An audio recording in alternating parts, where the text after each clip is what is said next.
The depth gauge read 12,000 feet and climbing. I ran through the checklist one more time, checking each system twice because down here, redundancy kept you alive. The Odyssey's hull creaked softly around us, a sound I'd grown used to over the years, but never quite comfortable with.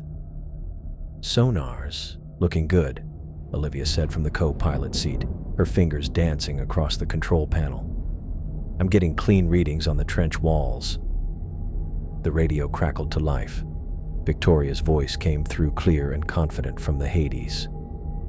"Odyssey, this is Commander Victoria. We're maintaining parallel descent at 200 meters separation. How are your systems?" I keyed the mic. "All green here, Victoria. Hull pressures within normal parameters." "Copy that. Current coordinates put us right on track for Serena Deep. 26,000 feet to go." 26,000 feet. I'd been on deep dives before, but nothing like this. Nobody had. We were about to go deeper than any human in history, and the weight of that sat heavy in my chest. Olivia adjusted her headset and pulled up the sonar mapping display. "External cameras are showing nothing but black out there. It's like we're flying through space." She wasn't wrong. Beyond our lights, the darkness was absolute. Not the kind of dark you get at night on land, where your eyes adjust and you can make out shapes. This was the complete absence of light, the kind that had existed down here for millions of years before we showed up with our metal bubble and artificial suns. "Historic mission." Victoria's voice came through again, and I could hear the excitement she was trying to keep professional. "First humans to touch the deepest ocean floor. The data we collect today will rewrite oceanography textbooks." I made another note in the mission log, documenting our descent rate and current depth, 13,000 feet now. The hull pressure readings climbed steadily on my monitor, numbers that represented tons of water pressing against our protective shell. The Odyssey was built for this, tested and retested, but seeing those numbers rise still made my palms sweat. "Victoria, are you getting any interesting readings on your end?" Olivia asked into her mic. "Negative. Just empty water and increasing pressure. Though I have to say, the view from the Hades is pretty spectacular. Our external floods are lighting up particles in the water like snow." I knew what she meant. Tiny bits of organic matter drifted past our cameras constantly, marine snow falling through the water column. Most of it was dead plankton and waste from the surface world, taking its slow journey to the bottom. Some of those particles had been falling for weeks. The electronic hum of our systems filled the cockpit. Life support, navigation, communications, sonar. Dozens of systems working together to keep us alive in an environment that would kill us instantly if anything went wrong. I checked the oxygen levels again. Plenty for the mission, plus emergency reserves. 15,000 feet, I announced, updating both our log and Victoria's crew. "Copy, Odyssey. Hades is showing the same. We're making good time." Olivia calibrated her sonar equipment again, fine-tuning the sensitivity for the geological mapping we'd be doing once we reached the bottom. "These readings are going to be incredible. Nobody's ever mapped the deepest parts of the trench with equipment this advanced." The pressure readings continued their relentless climb. 16,000 feet, 17,000. Each foot deeper meant more water above us, more weight pressing down. The Odyssey's hull was rated for these depths, but knowing that intellectually and feeling it in your bones were different things. "How's everyone feeling?" Victoria asked over the radio. "No signs of pressure sickness or claustrophobia?" "We're good here," I replied, though I noticed Olivia had been gripping her armrest a little tighter as we descended. "Systems are stable, cruise alert." "Same here. Though I have to admit there's something humbling about this. All that water above us, all that empty space below, makes you realize how small we are She was right about that. 18,000 feet down, with another 20,000 to go, we were tiny specks in a vast underwater canyon. The Mariana Trench stretched for over 1,000 miles, and we were heading for its deepest point, a place where the pressure would be over 1,000 times greater than at sea level. Olivia's sonar pinged steadily, mapping our descent path and the trench walls around us. I'm starting to get some interesting geological features on the scope. Looks like there are some unusual formations about 5,000 feet below us. What kind of formations? Victoria's voice carried new interest. Hard to tell from this distance. Could be rock outcroppings, maybe some kind of sediment buildup. We'll get better resolution as we get closer. I made another log entry, noting the sonar contacts. Everything we saw down here would be new to science. Every rock formation, every geological feature, every bit of data we collected would be the first human observation of this place. 20,000 feet. The numbers on my depth gauge seemed almost unreal. We were deeper than most mountains were tall, in a place where the pressure could crush a human body in milliseconds. Only the Odyssey's titanium hull and carefully engineered systems stood between us and instant death. Odyssey, Hades. I'm seeing some interesting readings on my instruments too, Victoria reported. Looks like the trench floor is more complex than the satellite data suggested. That's why we're here, I said into the mic. To see what the satellites can't. The radio crackled with static for a moment before clearing. Communication got trickier as we went deeper, though our systems were designed to handle it. Still, there was something unsettling about that brief burst of interference, a reminder of how far we were from any possible help. Olivia checked her equipment readings again. All systems nominal. Sonar's working perfectly, cameras are clear, navigation is locked on target. 22,000 feet. The hull creaked again, a sound that was probably normal but never failed to get my attention. I ran my eyes over the pressure readings one more time, confirming we were still well within safe parameters. You know, Victoria's voice came through the radio. When we surface, we're going to be the only people on Earth who have seen what we're about to see. That's a hell of a thing. It was a hell of a thing. And we still had over 15,000 feet to go. 20 minutes had passed since we'd broken the previous record, and the numbers on my depth gauge looked like something from another planet. 35,000 feet. We were officially in territory no human had ever seen.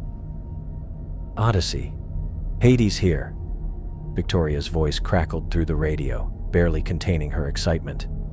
We are now the deepest humans in history. How does it feel to make the record books? I keyed the mic while adjusting our ballast controls. The Odyssey responded sluggishly at these depths, every movement requiring more deliberate input. Pretty surreal, Victoria. External pressures climbing past our design specs, but we're still well within safety margins. Copy that. This is what we came for. Olivia hunched over her sonar display, tracking the Hades position relative to ours. Her passive sonar painted a picture of the water around us, showing Victoria's sub maintaining its parallel descent about 200 meters to our starboard side. The precision required to keep formation at these depths was impressive, even for experienced pilots. My instruments showed water temperature dropping toward freezing. Down here, the cold was absolute, unforgiving. No sunlight had touched this water in geological time, and it felt ancient in a way that made my skin crawl. Something drifted past our external cameras, a translucent jellyfish pulsing with blue bioluminescence. Then another, this one trailing long tentacles that glowed like fiber optic cables. These creatures lived their entire lives in crushing darkness, generating their own light in a world where photons from the surface never penetrated. Getting some beautiful footage of deep-sea life, I reported, making another entry in the mission log. Every observation down here was a first. Every creature we documented, every geological feature we mapped, every temperature reading we recorded was new to human science. Olivia fine-tuned her sonar sensitivity, sweeping the water below us in methodical patterns. Her equipment could penetrate much deeper than our lights, painting acoustic pictures of the trench floor still miles beneath us. "Daniel," she said, her voice carrying a strange note. "I'm getting something weird on the scope." I glanced over at her display. "What kind of weird?" "There's a signature about 3 miles below us. It's big." "How big?" She adjusted the gain, trying to get a clearer reading.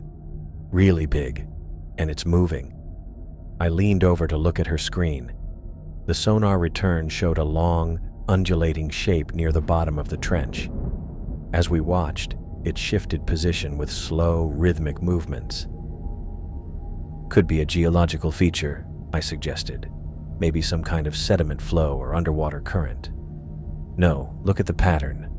Olivia traced the movement with her finger. "It's too regular, too deliberate. This thing is alive."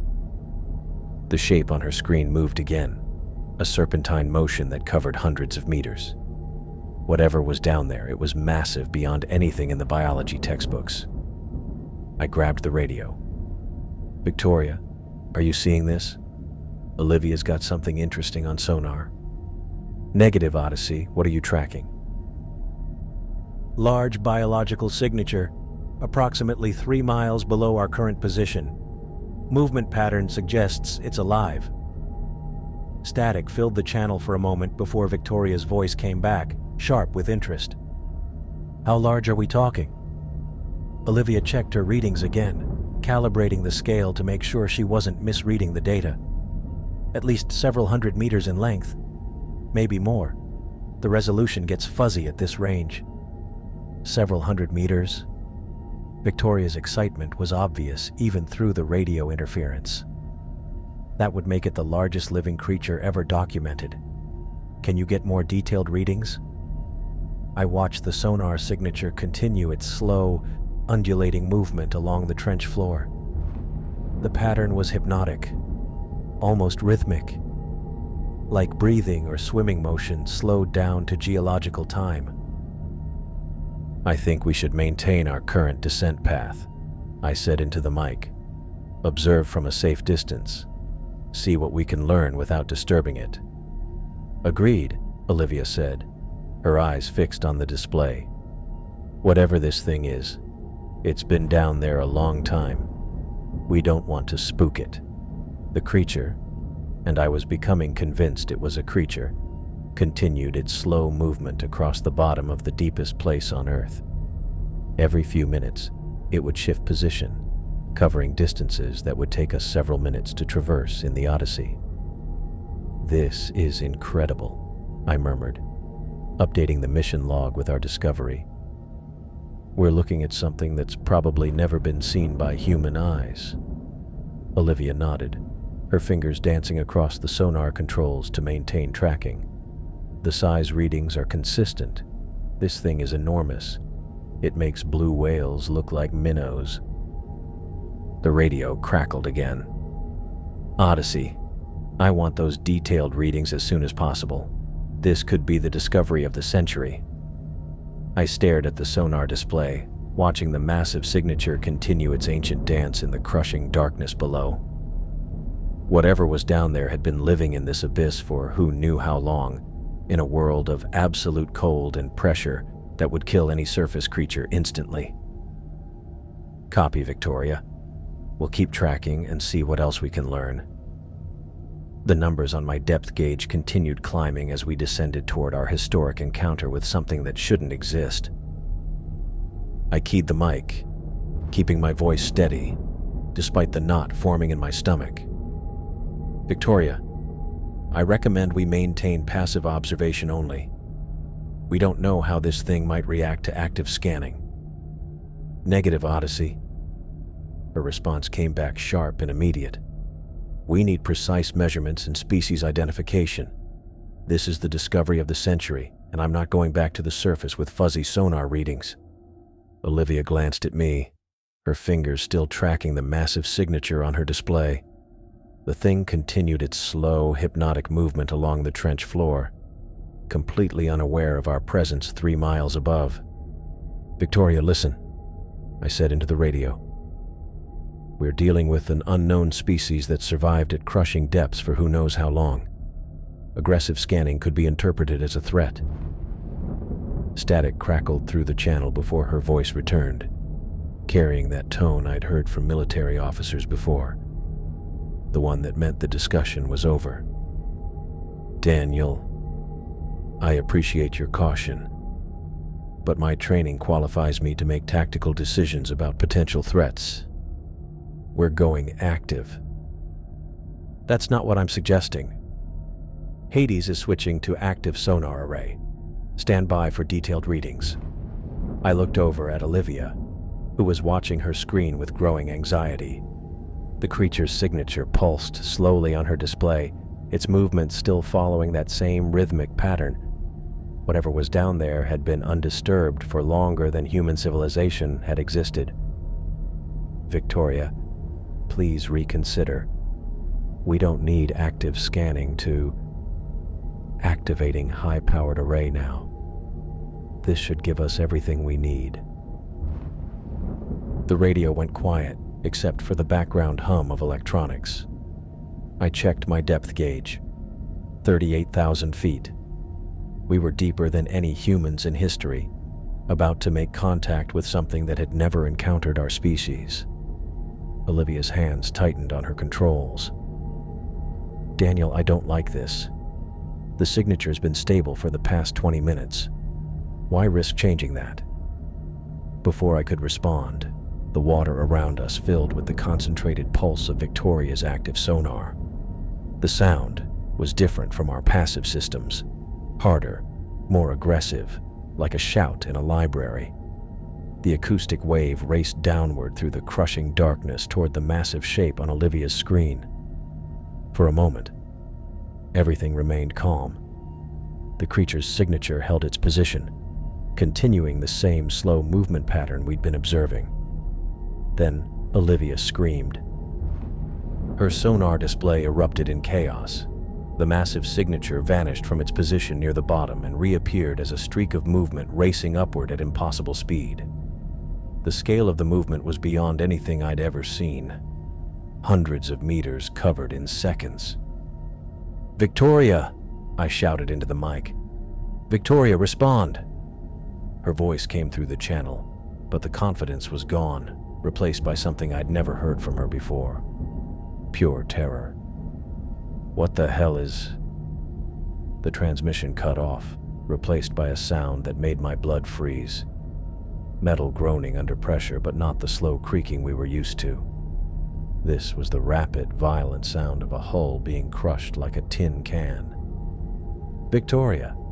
Hades, respond!" The radio filled with a deafening shriek of collapsing metal, the unmistakable sound of a submarine's hull failing catastrophically. The noise went on for several seconds before cutting to absolute silence. Olivia stared at her screen in horror. "It's gone. The Hades signature just disappeared."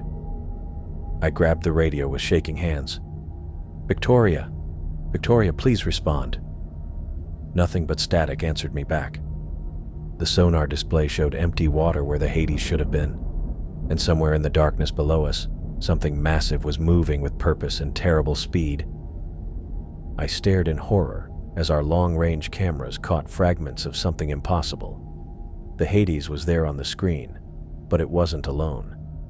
Coiled around Victoria's submarine like a massive python was something that shouldn't exist. A serpentine body so enormous it made the military sub look like a toy. The creature's scales caught our lights and threw them back like black mirrors, each one the size of a dinner plate. The thing's body was thick as a subway tunnel, wrapped around the Hades with casual, terrible strength. I watched the submarine's hull buckle and compress, metal groaning under pressure that had nothing to do with water depth. "Victoria!" I shouted into the radio, but her voice was already dissolving into static. "Can't break free. Something's got us. hull integrity failing. The transmission cut to white noise. Olivia let out a broken sob beside me, her hands flying over the sonar controls. The hull just breached, multiple compartments flooding. I'm reading total structural failure. On our cameras, the Hades's external lights flickered once, twice, then died completely. The submarine crumpled like aluminum foil in the creature's grip, imploding with a violence that sent shockwaves through the water. Our own hull shuddered from the pressure wave, instruments flickering as the destruction reached us. I gripped the controls as the Odyssey rocked, fighting to keep us stable. Through the cameras, I watched twisted pieces of what used to be the Hades tumble past our position, sinking into the endless black below us. The serpent slowly uncoiled from its kill. My hands moved without conscious thought, killing our main external lights. The cockpit plunged into dim red emergency illumination, leaving us nearly invisible in the crushing darkness. Every survival instinct I had was screaming at me to surface, to get as far from this thing as possible. But 38,000 feet of water sat above us. Rapid ascent would kill us just as dead as whatever was out there. "How big is it?" I whispered, not trusting my voice at normal volume. Olivia's fingers shook as she worked her instruments. 800 meters. Maybe more. The sonar can't get a complete reading because it's too close to the trench wall. 800 meters. That was half a mile of living creature, something that had just crushed a military submarine designed to withstand the deepest ocean pressures. I tried to process what I was seeing, but my brain kept rejecting the data. Nothing this large could exist. Nothing this large could survive at these depths. But there it was on our cameras, moving with deliberate grace through water that would instantly kill any surface creature. "Daniel," Olivia's voice cracked. "It's turning toward us." I looked at the screen and felt my blood turn to ice water. The massive head was swinging in our direction, not with the random movement of a predator following scent, but with purpose, intelligence, like it knew exactly where we were. "Stay calm," I whispered, though my own hands were shaking on the controls. "Don't make any sudden movements. Don't touch the active sonar." The creature began to rise toward our position with slow, measured strokes of its enormous body. Each movement was controlled, calculated. This wasn't some mindless, deep-sea predator acting on instinct. This thing was thinking. Olivia wiped tears from her face, her eyes fixed on the sonar display. "It's not moving like it's hunting. More like it's investigating." I watched the serpent's approach on our cameras, trying to estimate how long we had before it reached us. The thing moved through the water with an efficiency that spoke of millions of years of evolution in this environment. Every stroke of its body was perfectly adapted for life in the crushing depths. "What do we do?" Olivia whispered. I stared at the screen, watching 800 meters of ancient predator rise through the darkness toward our tiny metal bubble. Victoria was dead. Her crew was dead. The Hades was scrap metal falling toward the bottom of the deepest place on Earth, and we were next. "We wait," I said, my voice barely audible. "We stay quiet, and we wait." The serpent continued its deliberate ascent, growing larger on our cameras with each passing second. In the red emergency lighting, Olivia's face looked pale as bone, her eyes wide with terror as she tracked the creature's approach. Whatever was coming for us had been down here long before humans ever looked at the ocean.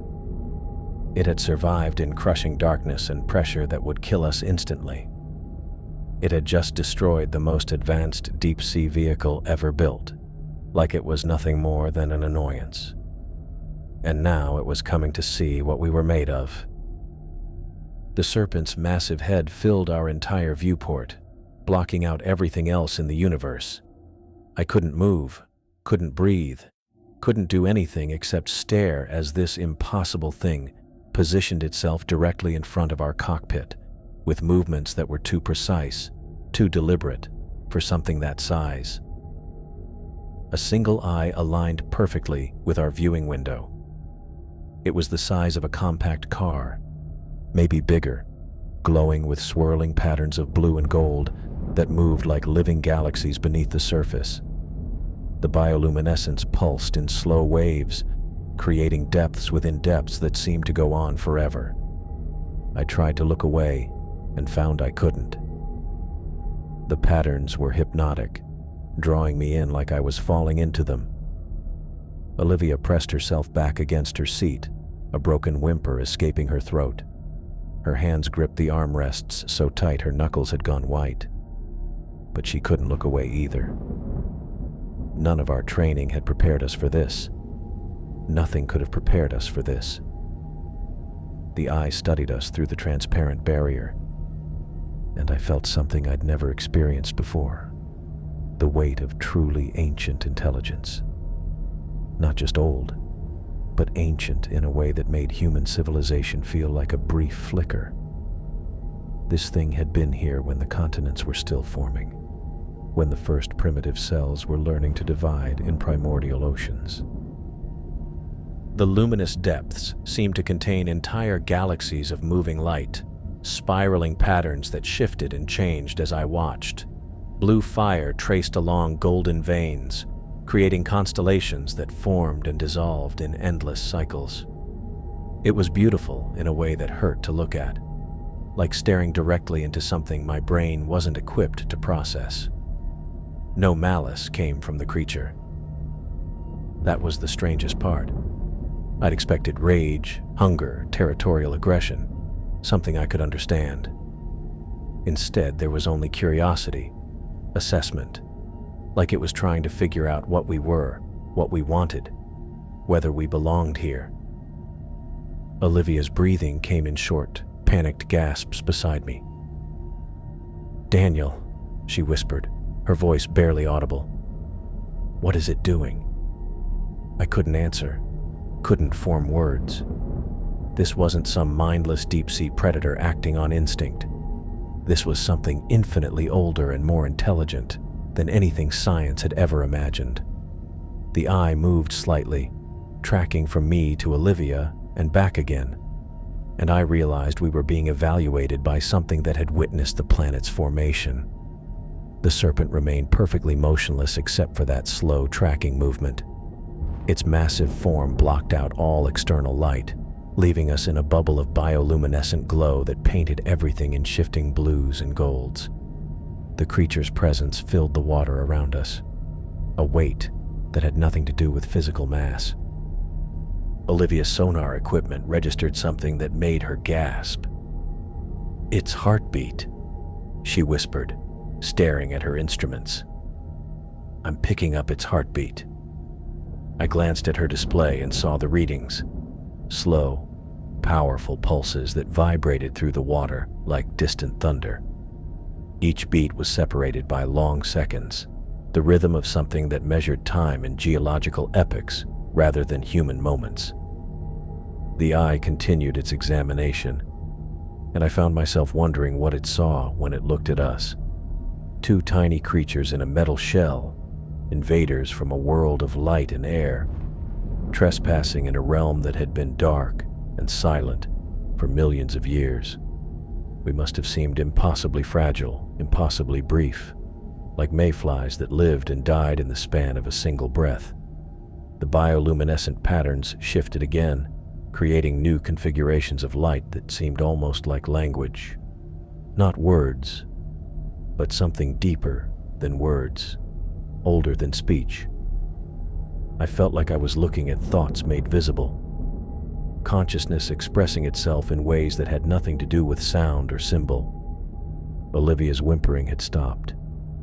She sat frozen in her seat, tears streaming down her face as she stared into that impossible eye. Her sonar equipment continued tracking the creature's vital signs, recording data that would rewrite every biology textbook ever written. if anyone ever believed it. The serpent's head tilted slightly, a movement so massive it sent pressure waves through the water that rocked our hull. The eye never left us, never blinked, just continued its patient evaluation of these strange visitors to its domain. I understood then that we were in the presence of something that had ruled these depths since before complex life existed on Earth. A guardian, maybe. A witness. Something that had watched the rise and fall of countless species while remaining unchanged in the eternal darkness. The creature's heartbeat pulsed through the water again, slow and steady as tectonic movement. Each beat reminded me how small we were, how brief our lives, how little we understood about the world we thought we knew. And still, that massive eye watched us with ancient patience, waiting to see what we would do next. The pressure hit my mind like a physical blow, but not painful. More like diving too deep too fast, except the sensation was happening inside my skull. The serpent's gaze didn't just look at me. It reached into me. No words came through the water or the hull, no sound at all. But suddenly my head was full of things that weren't mine. Images, feelings, memories that stretched back so far they made human history look like a single heartbeat. I saw the Earth when it was young and violent, continents grinding against each other while volcanoes painted the sky red, oceans boiling with primordial chemistry, lightning splitting the atmosphere every few seconds. And through it all, something vast and patient, waiting in the deepest places where the planet's crust cracked open to reveal its molten heart. The impressions kept coming, flooding my consciousness faster than I could process them. Eons of darkness, silence so complete it had weight. The slow dance of tectonic plates shifting across geological time while this thing slept in trenches that opened and closed like breathing. I felt its awakening, not recent, but ancient beyond measure. The first stirrings of awareness as simple cells learn to divide in the crushing depths, watching, waiting, guarding something I couldn't quite grasp, some fundamental truth about the deep places that predated everything I thought I knew about life on Earth. The creature's intelligence pressed against mine, and I realized how small my thoughts were. Human consciousness was a candle flame compared to this bonfire of ancient knowing. It had been here when the first complex organisms crawled from the sea. It had watched species rise and fall while remaining unchanged in its eternal vigil. Victoria's sonar ping echoed through the shared memory, but not as sound, as violation. The aggressive pulse had torn through water that had been undisturbed for millennia, a violent intrusion into sacred silence. I felt the creature's response, swift and absolute. Not malice, but judgment. The Hades had challenged its dominion with noise and light, treating the deep as something to be conquered rather than respected. The serpent's elimination of Victoria's submarine played out in my mind from its perspective.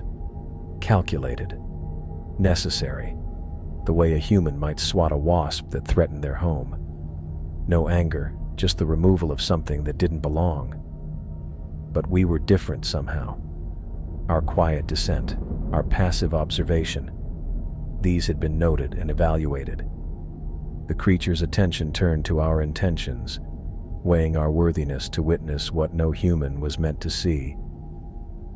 I felt it probing the edges of my consciousness, examining my motivations with the patience of something that measured time in geological epochs. Olivia sat frozen beside me, tears streaming down her face, but I couldn't tell if she was experiencing the same contact or just paralyzed by terror. The psychic connection felt intensely personal, like the creature was speaking directly to me while she remained outside the conversation. The impressions shifted, showing me glimpses of the deep that no sonar could map. Vast caverns carved from living rock, passages that connected ocean trenches across continents, places where the planet's original secrets still pulsed with ancient power. This thing wasn't just a creature living in the depths.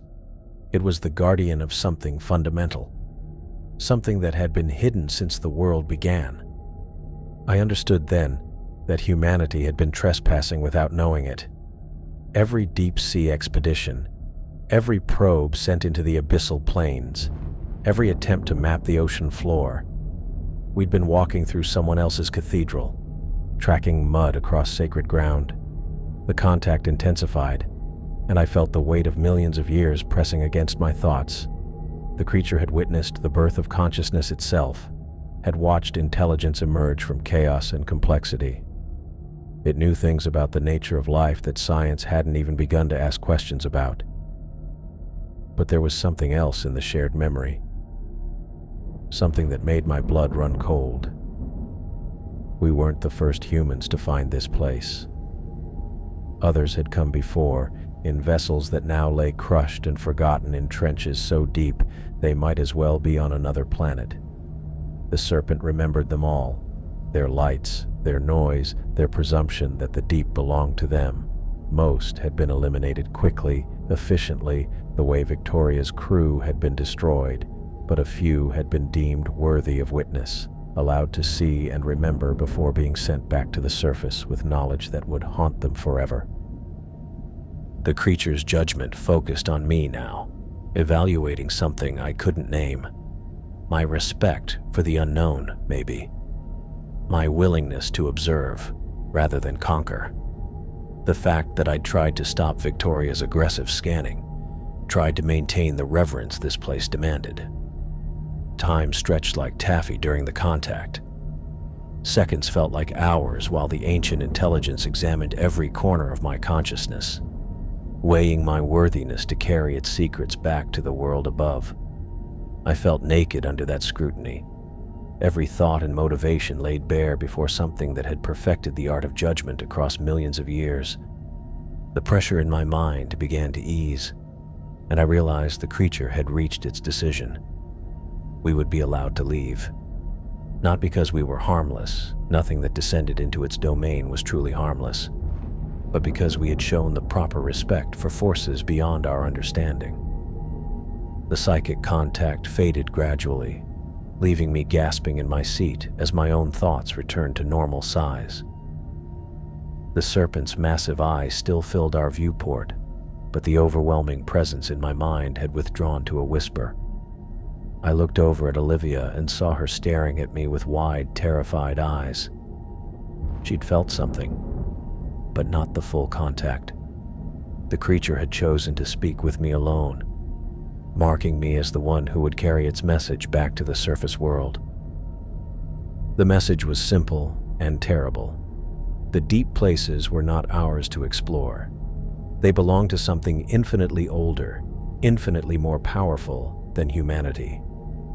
We had been tolerated this once, but future intrusions would be met with the same swift judgment that had claimed the Hades. The serpent's eye blinked once, a movement like continents shifting, and I knew our audience was over. The massive eye closed with geological slowness, each movement of the lid like watching continents drift across the surface of an alien world. When it opened again, something had changed in those swirling depths of blue and gold. The evaluation was complete. I held my breath, waiting for judgment.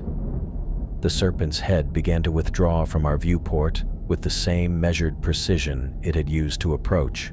No sudden movements, no aggressive displays, just the careful retreat of something that had seen what it needed to see. The creature's massive form uncoiled from around our position, each section of its body moving past our cameras like a living mountain range. Olivia let out a shuddering breath beside me, her first real sound since the thing had arrived. Her fingers found her sonar controls again, tracking the entity's movement as it drifted away from us with impossible grace. The bioluminescent patterns along its scales grew dimmer as distance increased, fading from brilliant constellation to distant starlight. "It's leaving," she whispered, her voice cracked and raw. I watched the creature's retreat on our external cameras, trying to process what had just happened. The psychic contact had left my thoughts feeling stretched, like I'd been forced to think in dimensions my brain wasn't built for. Every time I tried to focus on the memories the thing had shared, they slipped away like water through my fingers. The serpent's massive tail swept past our position, each movement sending pressure waves through the water that rocked our hull gently. Then it was gone, disappearing into the crushing darkness below us, as if it had never existed. Only the twisted wreckage of the Hades, still falling toward the bottom of the trench, proved that any of this had been real. Olivia's sonar swept the water around us in desperate arcs, trying to maintain contact with something that had moved beyond our instrument's range. "I'm losing the signature," she said, adjusting the gain and sensitivity. "It's going too deep, too fast." I stared at the empty water on our cameras, feeling hollow and changed in ways I couldn't name. The creature had judged us worthy of survival, but I didn't understand why. What had it seen in me that had earned us this reprieve? What had made us different from Victoria and her crew?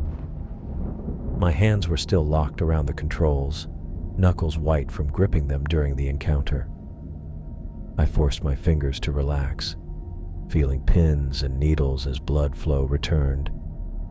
Every muscle in my body ached like I'd been holding myself rigid for hours instead of minutes. "Daniel." Olivia's voice was barely audible. What did it want? I opened my mouth to answer and found I had no words. How could I explain contact with something that had existed since the planet was young? How could I describe the weight of intelligence that measured time in geological epochs? The memories the creature had shared were already fading, leaving behind only impressions of vast age and patient watching. "I don't know," I said finally. I think it was deciding whether we belonged here." Olivia wiped tears from her cheeks with the back of her hand, leaving streaks on her face. "And Victoria?" The question hung in the air between us. I thought about the aggressive sonar pulse, the violation of ancient silence, the presumption that the deep belonged to us. The creature's response had been swift and absolute, not malice, but judgment. "Victoria made noise," I said. "Challenged it. We just watched." The cockpit fell silent except for the electronic hum of our systems. Life support, navigation, communications, all the technology that kept us alive in this hostile environment. But after what we just experienced, our most advanced equipment felt primitive, like stone tools compared to the consciousness we'd encountered. I checked our depth gauge. 38,000 feet. We were still at the bottom of the deepest place on Earth, sitting in water that would crush us instantly if our hull failed. The creature was gone, but the environment remained just as deadly. "We need to surface," I said, my voice sounding strange in my own ears. "Our oxygen won't last forever." Olivia nodded, her hands moving over her instruments with mechanical precision. "All systems show green. Hull integrity is good. We can begin ascent whenever you're ready." I initiated the emergency ascent protocols, feeling the Odyssey respond sluggishly to the controls. Our ballast tanks began venting water, creating the positive buoyancy we needed to rise through miles of crushing darkness. The ascent would take hours, a slow, careful journey back to a world that suddenly felt impossibly distant. The numbers on my depth gauge began their gradual descent. 37,000 feet. 36,000. Each foot upward was a step back toward normalcy, toward a reality where ancient guardians didn't exist in the deepest places of the ocean. But I knew I would never be the same. The creature's contact had marked me somehow, left me carrying knowledge that felt too large for my human consciousness. I could feel it pressing against the edges of my thoughts, trying to surface. But every time I reached for it, the memories slipped away like smoke. Olivia checked her sonar one more time, sweeping the water below us for any sign of the massive signature. "Nothing," she said. "It's like it was never there."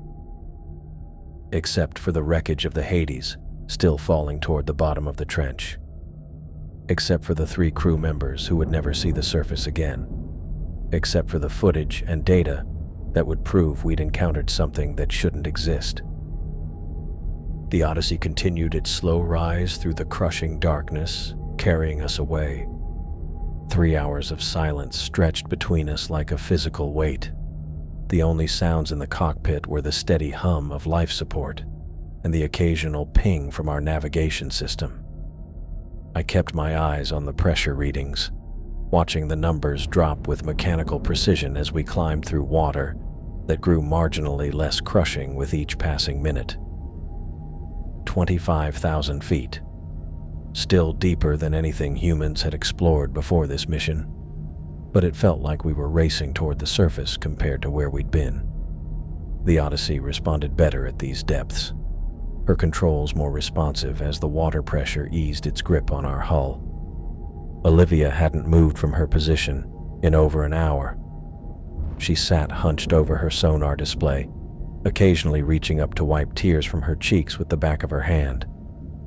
The screen showed empty water around us, no massive signatures, no impossible creatures, just the normal scatter of marine snow drifting through the water column.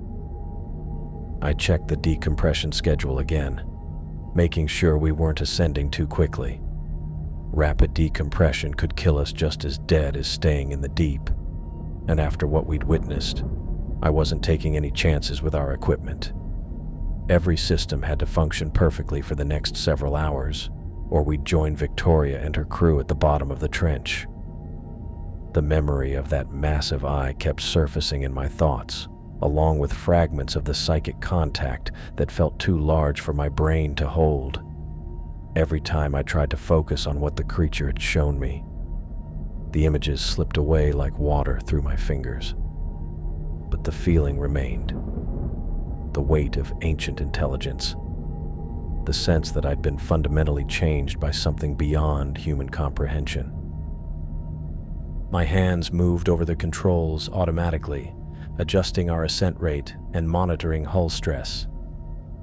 20 years of deep-sea experience guided my actions while my mind struggled to process what had happened in the crushing darkness below. Everything I'd studied, every scientific principle I'd built my career on, had been rewritten in the span of minutes. The radio crackled with another transmission from the surface support team. "Odyssey, this is Recovery 1. Please confirm your current depth and estimated surface time." I keyed the mic, keeping my voice steady. "Recovery 1, we're at 25,000 feet and climbing. Estimate surface arrival in approximately 9 hours. "Copy that, Odyssey. Weather conditions remain favorable for recovery operations. We have the Hades on standby for parallel ascent coordination." My stomach dropped. They were still expecting Victoria's submarine to surface alongside us. The support team had no idea that the Hades was twisted wreckage scattered across the bottom of the deepest place on Earth, its crew crushed to death by something that shouldn't exist. "Recovery 1, I said carefully. "We've lost contact with the Hades. Last communication was at 38,000 feet. Static filled the channel for several seconds before the response came back, sharp with concern. "Odyssey, please clarify.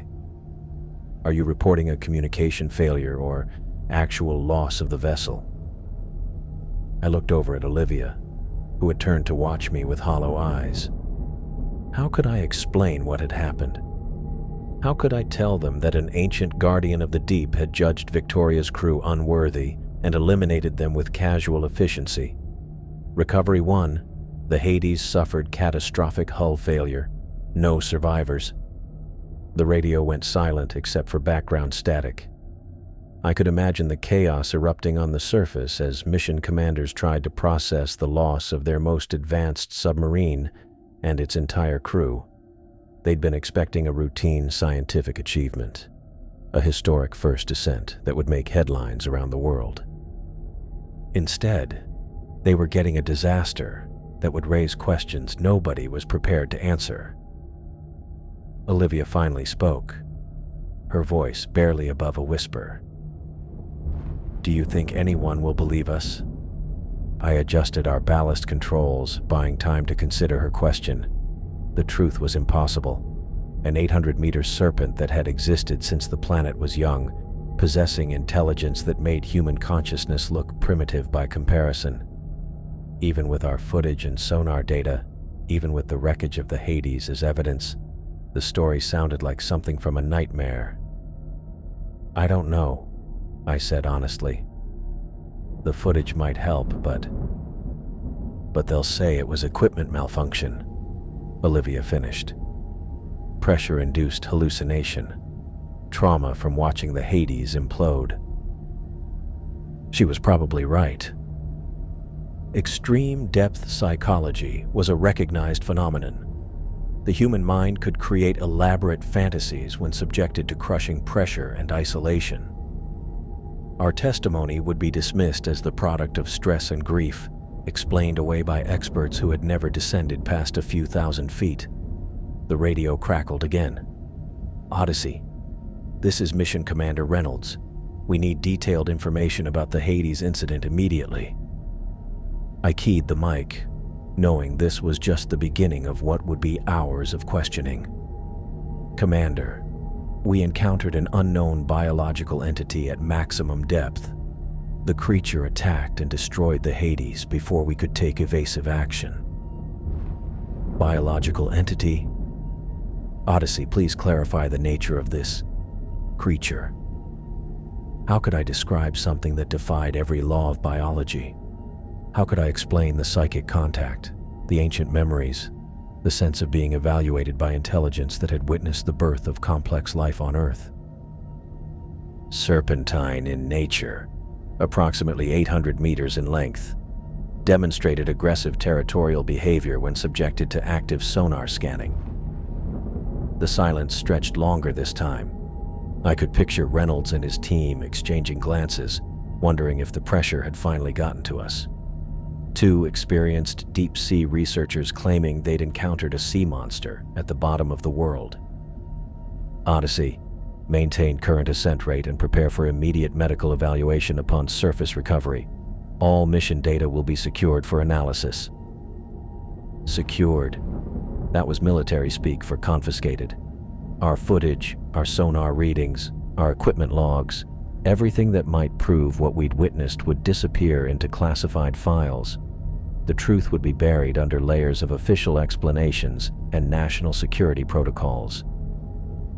Olivia turned back to her sonar display, tears flowing freely now. "Victoria's dead because of that thing. Her whole crew. And nobody's going to believe it really happened." I watched the depth gauge continue its slow countdown toward the surface. 23,000 feet. 22,000. Each foot brought us closer to a world where ancient guardians didn't exist, where the deepest places of the ocean were empty of intelligence older than human civilization. But I knew I would never be the same. The creature's contact had marked me somehow, left me carrying knowledge that felt too large for my human consciousness. I could feel it pressing against the edges of my thoughts. Memories of geological time, impressions of vast patience, the weight of being judged by something that had ruled the depths since before complex life existed. The surface waited above us like a distant promise, but I understood now that some experiences changed you so fundamentally that there was no going back. We were ascending toward a reality that would never quite fit again, carrying secrets that officially would never have existed. 21,000 feet and climbing, with the crushing darkness of the deep falling away beneath us like a half-remembered dream. The hull broke through the surface with a violent lurch that sent water cascading off our viewports. After 12 hours in the crushing darkness, the sudden brightness of afternoon sunlight felt like being stabbed in the eyes. I threw my hand up to shield my face, blinking rapidly as my vision adjusted to a world I'd almost forgotten existed. Pacific swells rocked the Odyssey gently, a motion that felt impossibly peaceful after what we'd experienced in the deep. Through the water streaming down our cameras, I could see the recovery vessels approaching our position, 3 ships arranged in a triangle formation, their crews probably expecting to celebrate the deepest human dive in history. They had no idea what they were about to hear. Olivia hadn't moved from her seat since we'd passed the 20,000-foot mark. She sat hunched over her dead sonar display, staring at the blank screen like she was still tracking something massive in the water below us. Her face was pale as bone, streaked with dried tears, and her breathing came in shallow gasps that made me worry about shock. "Olivia," I said gently, "we're on the surface. We made it." She turned to look at me with hollow eyes that seemed to see right through me. "Did we? Or are we still down there, and this is just what dying feels like?" The radio crackled to life before I could answer. "Odyssey, this is Recovery 1. Welcome back to the surface. Prepare for cable attachment and lift operations." I keyed the mic with hands that were steadier than I'd expected. "Recovery 1, this is Odyssey. We're ready for recovery, but I need to report a critical incident. The Hades is lost with all hands." Static filled the channel for several long seconds. When the response came, the celebratory tone had vanished completely. "Odyssey, please repeat your last transmission. The Hades suffered catastrophic hull failure at maximum depth. Commander Victoria and her crew are dead." The radio went silent, except for background noise. I could imagine the chaos erupting on the recovery ships as mission commanders tried to process what I just told them. They'd been expecting triumph, headlines, scientific achievement.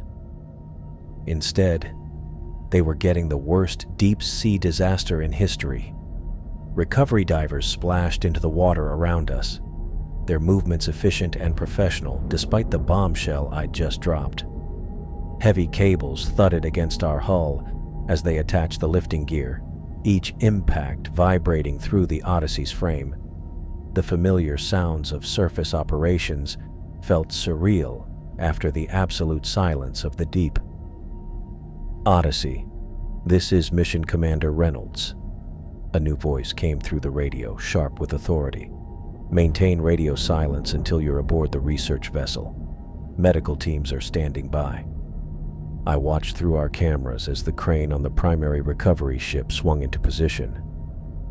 The massive hook descended toward us on steel cables thick as my arm, operated by crews who had performed this operation dozens of times, but never after losing an entire submarine and crew to something that shouldn't exist.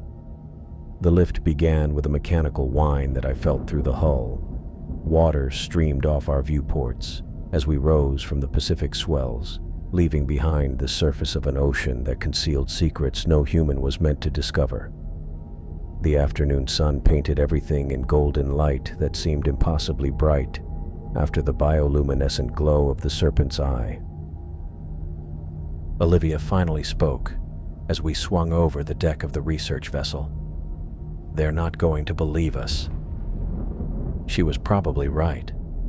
Our story sounded like something from a nightmare. An ancient guardian destroying the most advanced submarine ever built. Psychic contact with intelligence older than complex life on Earth. Even with our footage and sonar data, even with the evidence we'd collected, the truth was too impossible for most people to accept. The Odyssey settled onto the deck with a solid thunk that marked the end of our journey to the deepest place on Earth. Through our viewports, I could see dozens of crew members gathering around our submersible, their faces mixing curiosity with concern. Medical teams wheeled gurneys into position, while technical specialists, prepared to download our data systems. Recovery crews began the process of opening our hatch, their tools working against seals that had held back crushing pressure for 12 hours. Each mechanical sound brought us closer to having to explain what had happened in the crushing darkness below, to describing an encounter that would challenge everything science thought it knew about life in the deep ocean. The hatch cracked open with a hiss of equalizing pressure, and suddenly I could smell the Pacific air, salt and seaweed and diesel fuel from the ships. After breathing recycled atmosphere for half a day, the fresh air hit my lungs like a drug. "Dr. Harrison," a voice called down through the hatch opening. "Medical team standing by. Are you and Dr. Chen injured?" "We're physically unharmed," I called back, though I wasn't sure that was entirely true. The creature's psychic contact had left me feeling stretched, changed in ways I couldn't quantify. "But we need immediate debriefing with Mission Command." Hands reached down to help me climb out of the Odyssey's cramped cockpit. My legs nearly buckled when I tried to stand. 12 hours in the pilot seat had left my muscles stiff and cramped. The deck of the research vessel felt solid and reassuring under my feet, but I couldn't shake the feeling that I was still falling through crushing darkness. Olivia emerged from the hatch like a sleepwalker, accepting help from the medical team without really seeming to see them. Her eyes remained fixed on some distant point, as if she was still tracking something massive on her sonar display. The medics guided her toward a waiting gurney, speaking in calm, professional tones about routine post-dive examinations. Mission Commander Reynolds approached me with quick, purposeful strides. He was a lean man in his 50s, with gray hair and the kind of weathered face that came from decades of ocean operations. His expression mixed concern with barely controlled frustration. "Dr. Harrison," he said, extending his hand. "First, I'm glad you made it back safely. Second, I need to understand exactly what happened to the Hades." I shook his hand, noting the firm grip and direct eye contact. Reynolds was military through and through, the kind of man who dealt in facts and operational realities rather than impossible theories about ancient sea monsters. "Commander, we encountered a biological entity at maximum depth.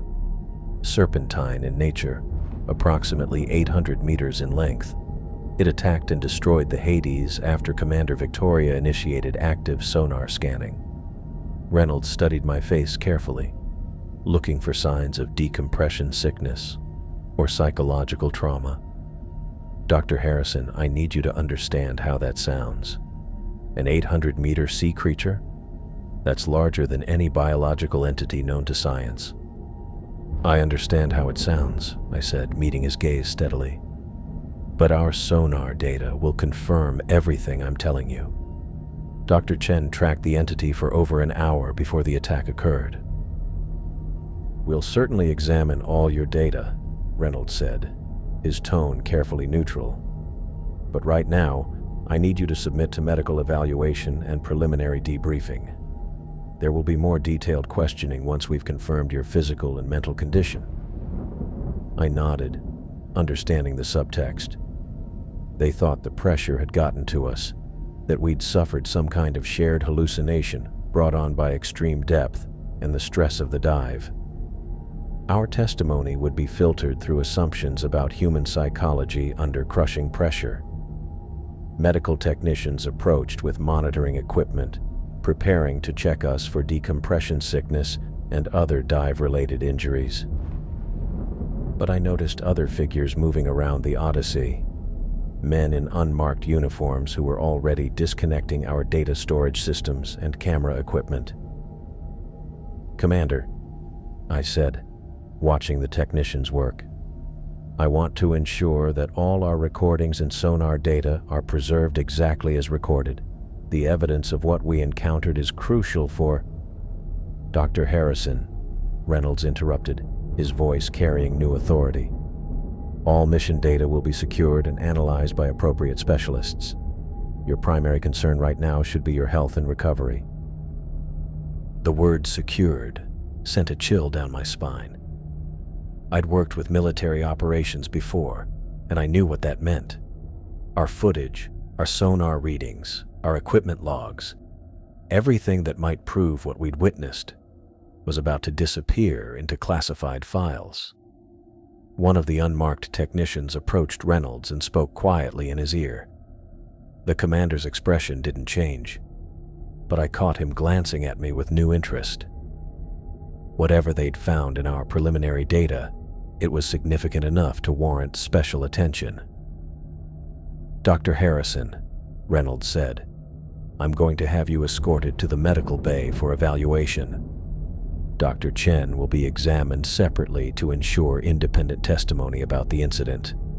Separately, they were going to isolate us, prevent us from coordinating our stories or supporting each other's account of what had happened. Standard procedure for incident investigation, but it meant I'd be facing their questions alone." 2 crew members approached to escort me below decks, their manner polite but firm. As we walked toward the ship's superstructure, I looked back at the Odyssey sitting on the deck like a metal egg that had hatched something impossible. The unmarked technicians were already swarming over our submersible, downloading data and removing equipment with practiced efficiency. The medical bay was a sterile white space filled with monitoring equipment and examination tables. A Navy doctor introduced himself and began the standard post-dive protocol: blood pressure, reflexes, cognitive function tests designed to detect decompression sickness or pressure-related neurological damage. "Any hallucinations during the dive?" he asked, shining a light in my eyes. "Visual distortions, auditory phenomena, feelings of unreality?" I hesitated, thinking about the psychic contact with the serpent, the flood of ancient memories that had filled my consciousness. How could I explain that without sounding like I'd suffered a complete psychological break? "Nothing that would indicate equipment malfunction or pressure effects," I said carefully. The doctor made notes on his tablet, his expression professionally neutral. But I could see the skepticism in his eyes. He'd probably already been briefed about our claims of encountering a massive sea creature. From his perspective, I was a deep-sea researcher who'd cracked under pressure and created an elaborate fantasy to explain a tragic equipment failure. The examination continued for another hour. Blood tests, neurological assessments, psychological evaluation questions designed to determine my mental state. Through it all, I could hear activity on the deck above as teams worked to secure our equipment and data. When the doctor finally finished, Reynolds returned with 2 other men I didn't recognize.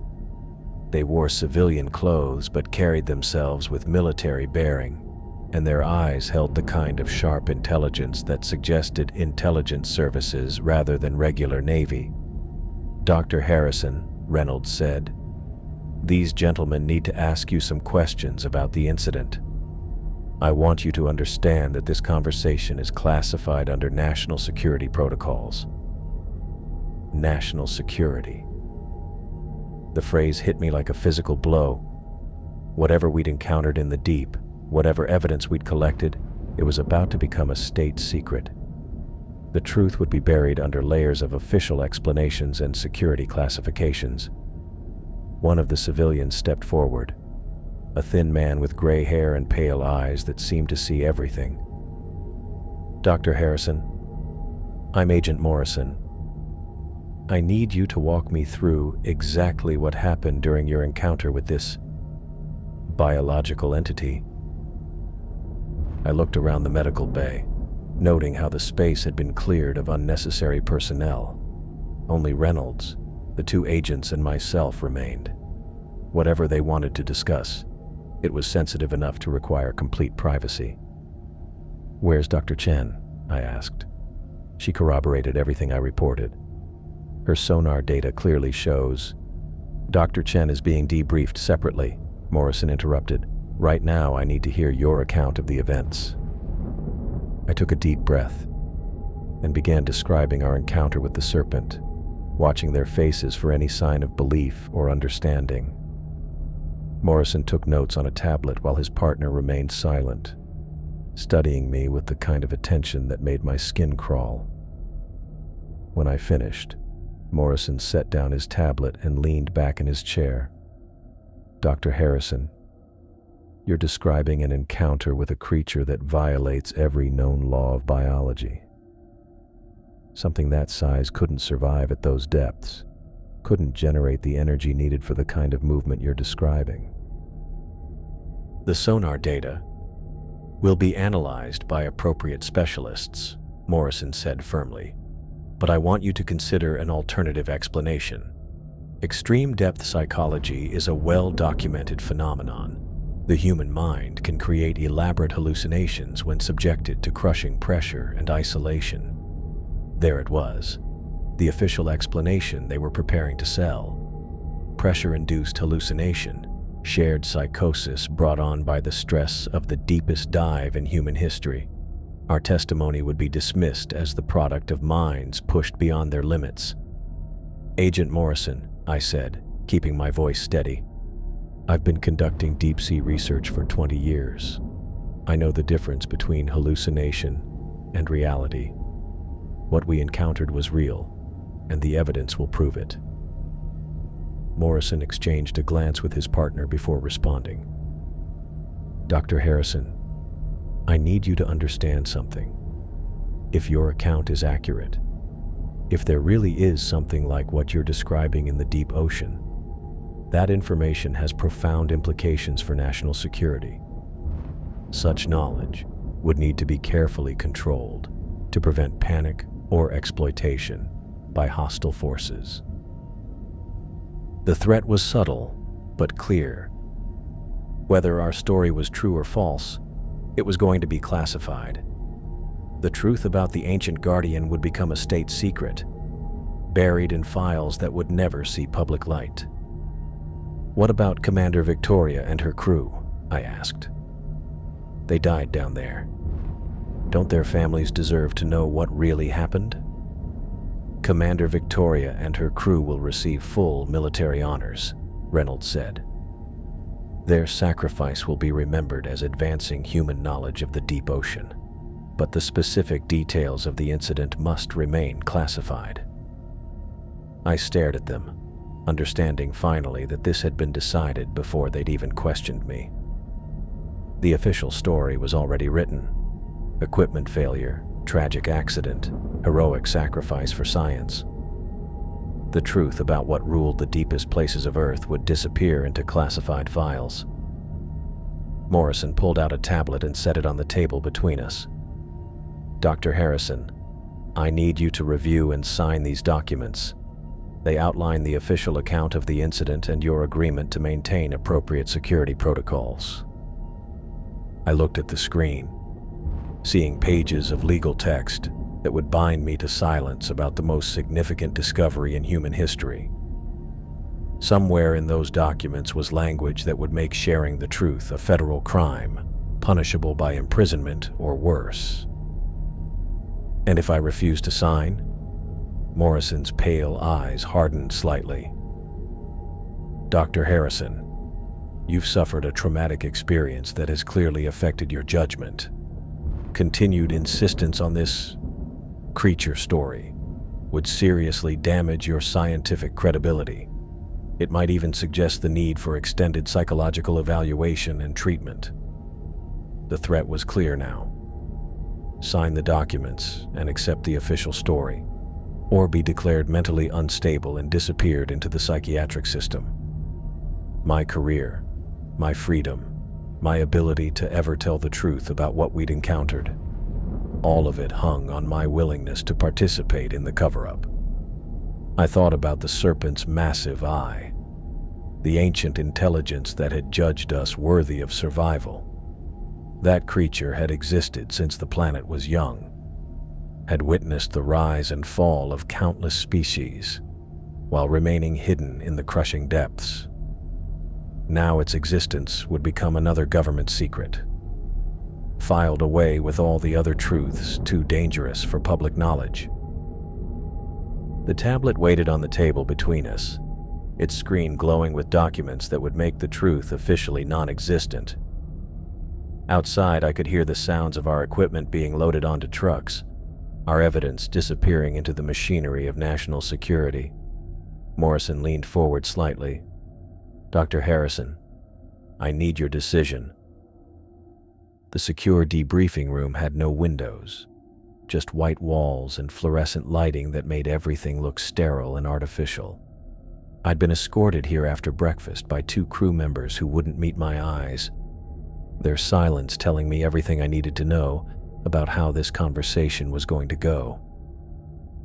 3 new faces sat across from me at a metal table, military officials who'd arrived sometime during the night via helicopter. I'd heard the rotors beating overhead around 300 hours, pulling me from dreams filled with swirling patterns of blue and gold light, the kind of dreams that felt more like memories trying to surface. The man in the center wore navy dress blues with enough ribbons to suggest he'd seen real action. Captain something or other. He'd introduced himself, but the name had slipped past me like everything else seemed to these days. His companions were civilians in dark suits, the kind of people who carried government credentials and spoke in careful, measured sentences. "Dr. Harrison," the captain said, sliding a manila folder across the table. "We've completed our preliminary analysis of the incident involving the Hades." I opened the folder and found myself staring at an official report stamped with classification markings. The language was clinical, bureaucratic, designed to reduce what had happened to a series of technical failures and environmental factors. "Catastrophic hull failure due to unforeseen geological pressures at record depths," I read aloud. "Equipment malfunction resulting in loss of structural integrity." "That's correct," one of the civilians said. "The extreme pressures at 38,000 feet exceeded even our most conservative safety calculations. The Hades was pushed beyond its operational limits." I looked up from the report, feeling something cold settle in my stomach. This is complete fiction. Our footage clearly shows a biological entity attacking the submarine. The captain's expression didn't change. "Dr. Harrison, we've reviewed all available data from your mission. What you're describing simply isn't supported by the evidence." "What evidence?" "You confiscated everything before we'd even been debriefed properly." "All recordings and sensor data have been analyzed by appropriate specialists," the second civilian said. "The conclusion is unanimous: equipment malfunction combined with extreme environmental stress." I set the folder down, my hand steadier than I'd expected. "You're telling me that an 800-meter serpent was a hallucination? That the destruction of the Hades was just mechanical failure?" "Dr. Harrison," the captain leaned forward slightly. "Extreme depth psychology is a well-documented phenomenon. The human mind can create elaborate fantasies when subjected to crushing pressure and isolation. What you experienced was trauma-induced hallucination, common in situations like this." The words hit me like physical blows. Hallucination, fantasy, trauma-induced. They were systematically dismantling everything we'd witnessed, reducing it to symptoms of psychological breakdown. "Where's Dr. Chen?" I asked. She tracked the entity on sonar for over an hour. Her readings will corroborate. "Dr. Chen has already been debriefed," the first civilian interrupted. "She's provided her account of the incident." Something in his tone made my blood run cold. The way he said, "provided her account," suggested Olivia had already been through this same process, faced with the same choice between truth and career survival. The door opened behind me, and I turned to see Olivia enter the room. She looked smaller somehow, diminished, her eyes avoiding mine as she took a seat at the far end of the table. Her hands were folded in her lap, and I noticed she was wearing different clothes, civilian attire instead of the mission gear she'd had on yesterday. "Dr. Chen," the captain said, "would you please share with Dr. Harrison what you told us about the incident?" Olivia finally looked at me, and I saw something broken in her expression. The Hades suffered hull failure at maximum depth, equipment malfunction. The extreme pressure caused hallucinations, shared psychosis brought on by the stress of the dive.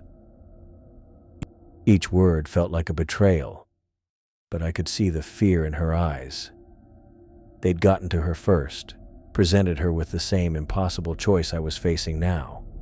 Accept the official story or watch your career disappear. Olivia, I said quietly, you know what we saw down there. You tracked it on sonar. You have the readings. She shook her head, tears starting to form. I was mistaken. The equipment was malfunctioning. The pressure, the isolation, it affected my judgment. Dr. Chen has agreed to the official account, the captain said. She understands the importance of accurate reporting in scientific endeavors. I stared at Olivia, seeing the documents in front of her, the signatures already dried on pages that would make the truth officially non-existent. They'd offered her something: continued funding, career protection, the ability to keep working in her field. All she had to do was deny what we'd both witnessed. Dr. Harrison, the first civilian said, we need you to understand the broader implications here. If your account were accurate, if there really was some kind of massive unknown species in the deep ocean, that information would have profound consequences. Such knowledge could cause widespread panic about deep-sea exploration, the second civilian added. It could damage public confidence in oceanographic research, affect maritime commerce, even impact national security. The captain opened another folder, revealing documents covered in legal text.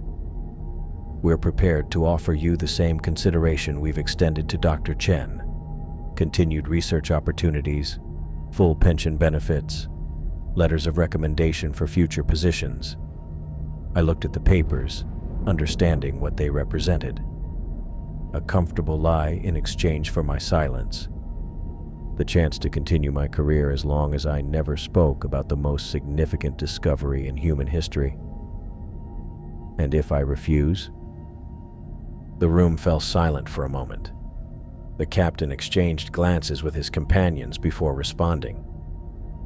Dr. Harrison, you've suffered a traumatic experience that has clearly affected your judgment. Continued insistence on this creature story would seriously damage your scientific credibility. Colleagues would question your mental stability. Research institutions would be reluctant to fund projects led by someone who claims to have encountered sea monsters. The threat was subtle but clear. Accept the official story or watch my reputation destroyed. My career ended. My ability to ever work in oceanography again eliminated. What about Victoria and her crew? I asked. They died down there. Don't their families deserve to know what really happened? Commander Victoria and her crew will receive full military honors, the captain said, his voice carrying genuine respect. They died advancing human knowledge of the deep ocean. Their sacrifice will be remembered and honored. But not the truth about how they died. The truth, Dr. Harrison, is that they pushed the boundaries of human exploration and paid the ultimate price. The specific technical details of the hull failure are less important than their courage and dedication.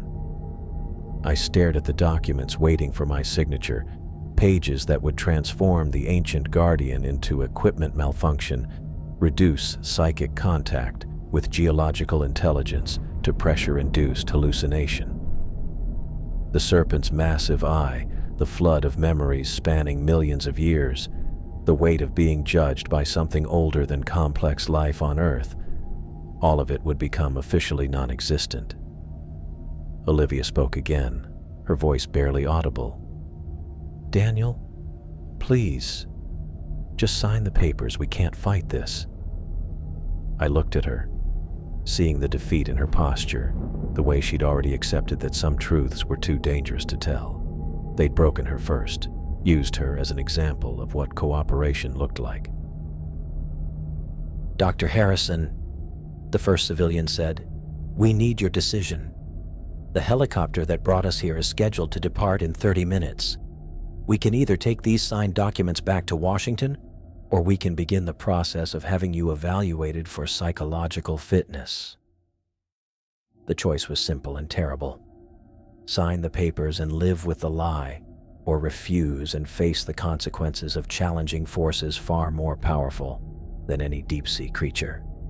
I thought about the serpent's contact, the ancient intelligence that had judged us worthy of survival. That creature had existed since the planet was young, had witnessed the rise and fall of countless species while remaining hidden in the crushing depths. It had shared memories of geological time, shown me truths about the nature of consciousness that science hadn't even begun to understand. Now those memories would become state secrets, filed away with all the other discoveries too dangerous for public knowledge. The captain slid a pen across the table. Dr. Harrison. I picked up the pen, feeling its weight in my fingers. Such a small thing to carry such enormous consequences. With a few signatures, I could make the truth disappear, transform the most significant encounter in human history into a bureaucratic footnote about equipment failure. Olivia watched me with desperate eyes, silently pleading for me to make the choice that would let us both continue our lives. The officials waited with professional patience, confident that self-preservation would win out over principle. I looked down at the documents, seeing pages of legal text that would bind me to silence about what ruled the deepest places of Earth. Somewhere in that language was my agreement to never speak about ancient guardians, psychic contact, or intelligence that measured time in geological epochs. The pen felt heavier with each passing second, weighted with the knowledge that some truths were too large for the world to accept. The coffee had gone cold hours ago, but I kept sipping it anyway, the bitter taste matching my mood as I stared at the Pacific monitoring feeds on my computer screen. Surface conditions normal, wave height 2 to 3 feet, water temperature within seasonal parameters, all the data points that meant absolutely nothing when you knew what lived beneath those peaceful swells. My hand moved across another sketch without conscious direction, charcoal pencil, tracing the familiar curves of that massive eye. I'd drawn it hundreds of times over the past 6 months, trying to capture the swirling patterns of blue and gold that had burned themselves into my memory. The bioluminescent galaxies that had moved like living thoughts beneath the surface of something ancient beyond measure. The observatory was supposed to be my fresh start. Dr. Daniel Harrison, disgraced oceanographer, reinventing himself as an astronomer in the mountains of Montana. Except I never looked through the telescope anymore. The stars felt too distant, too cold, when my mind was still trapped 38,000 feet below the Pacific surface. Another email notification popped up on my screen, probably another rejection from a research institution, another polite explanation that my recent psychological difficulties made me unsuitable for their programs. The academic community had closed ranks with impressive efficiency once word spread about my breakdown following the Hades incident. Equipment malfunction, they said. Pressure-induced hallucination. Shared psychosis brought on by extreme depth stress. I deleted the email without reading it. The sketches covered every available wall space in my small office. Dozens of attempts to recreate what no human eyes were meant to see. Mathematical equations filled the margins. Calculations of age based on evolutionary timelines. Estimates of intelligence development across geological epochs. Numbers that suggested the creature I'd encountered had been conscious when the first complex cells were learning to divide. My phone buzzed with a text from my sister in Denver. Haven't heard from you in weeks. Everything okay? Everything was not okay. Everything had been fundamentally wrong since the moment that ancient intelligence had pressed against my consciousness and shown me truths too large for human understanding. but I couldn't explain that to Sarah without sounding like exactly what the official reports claimed I was, a broken man clinging to impossible fantasies. I typed back, "Fine, just busy with research." Research. That was a generous term for what I was doing. Obsession was more accurate. I monitored every deep-sea expedition report, scanned oceanographic journals for any mention of unusual sonar contacts or unexplained equipment failures, looking for signs that someone else had encountered the Guardian, that I wasn't the only person on Earth carrying this knowledge. The Pacific feeds showed nothing but empty water, but I knew better. Somewhere in those depths, something older than human civilization moved through crushing darkness with patient intelligence. The serpent had judged me worthy of survival, marked me with contact that had changed the fundamental structure of my thoughts. I could feel it sometimes, pressing against the edges of my consciousness like a half-remembered dream. Sleep brought the worst of it. Dreams that felt more like memories, visions of geological time stretching back to when the continents were still forming. I'd wake exhausted, my mind stretched by contact with intelligence that measured existence in epochs rather than years. The experience had separated me from normal reality in ways I was still discovering. A new report appeared on my screen. Routine survey of the Mariana Trench by a Japanese research vessel. Standard depth measurements, water temperature readings, nothing unusual noted. But I read every word anyway, searching for any detail that might suggest they'd encountered something beyond their understanding. The official story had held for 6 months now. The Hades had suffered catastrophic hull failure due to extreme pressure at record depths. Commander Victoria and her crew had died advancing human knowledge of the deep ocean. Tragic accident. Heroic sacrifice. Case closed. Olivia had signed the papers. I'd watched her do it, seen the defeat in her eyes as she chose career survival over truth. She was back at Woods Hole now, leading routine coastal surveys and never speaking about what we'd witnessed together. The few times I'd tried to contact her, she'd refused to take my calls.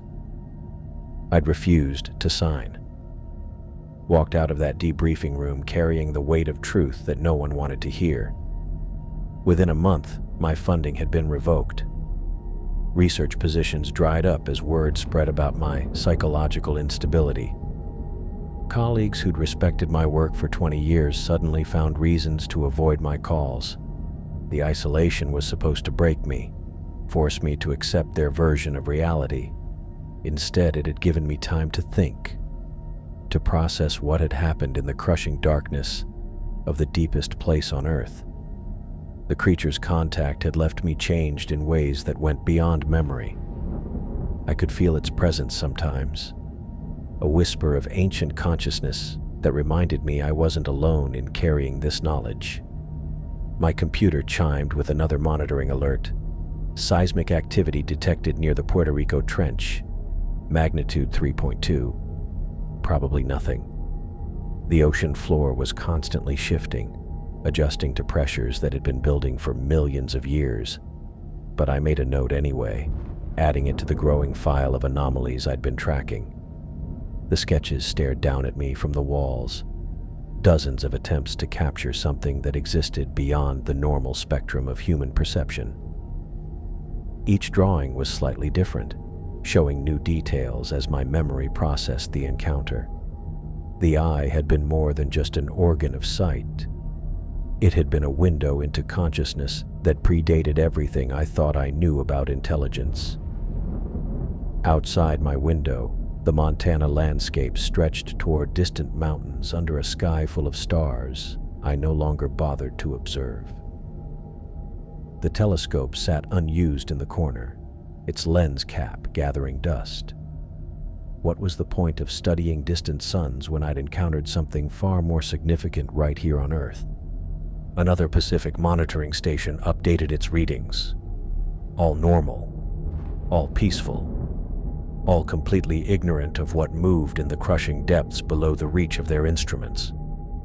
I picked up my pencil and started another sketch, my hand moving automatically across the paper. This time, I tried to capture the moment of contact, the instant when ancient intelligence had pressed against my consciousness and shared memories of geological time. The weight of being judged by something that had witnessed the birth of complex life itself. The coffee was definitely cold now, but I kept drinking it anyway. Caffeine was the only thing that kept the dreams at bay, the visions of serpentine movement through eternal darkness. Sleep meant contact with memories too large for human consciousness, experiences that left me exhausted and changed each time I woke. My phone buzzed again. Another text from Sarah. "Daniel, I'm worried about you. Maybe you should come visit for a while." I stared at the message, thinking about what it would be like to sit in her living room and pretend everything was normal, to make small talk about weather and work, while carrying the knowledge that humanity shared this planet with intelligence older than our entire species. To smile and nod while my mind processed contact with something that had ruled the depths since before complex life existed. "Thanks, but I'm fine here," I typed back. The lie came easily now. I'd been practicing it for 6 months, perfecting the art of appearing functional while my entire understanding of reality had been rewritten. The official report said I'd suffered a psychological break, and maybe they were right. Maybe contact with ancient consciousness was indistinguishable from madness. But the sketches on my walls were real. The memories of psychic contact were real. The knowledge that something vast and patient watched from the deepest places of Earth was real, whether anyone else believed it or not. I turned back to the Pacific monitoring feeds, watching peaceful surface waters that concealed secrets no human was meant to discover. Somewhere beneath those waves, the Guardian continued its eternal vigil, protecting truths that had been hidden since the planet was young. And I was the only person on Earth who remembered what it felt like to look into its ancient eye and be judged worthy of survival. The pencil moved across fresh paper, tracing familiar curves as I tried once again to capture something that existed beyond the boundaries of human perception. Each sketch brought me closer to understanding what had happened in the crushing darkness, what it meant to carry contact with intelligence that measured time in geological epochs. The coffee was cold, the night was long, and the truth remained buried under layers of official denial. But I kept drawing anyway, kept monitoring the feeds, kept searching for signs that someone else had encountered what ruled the deepest places of our world. Because some knowledge was too important to let die, even if carrying it meant living forever separated from normal reality.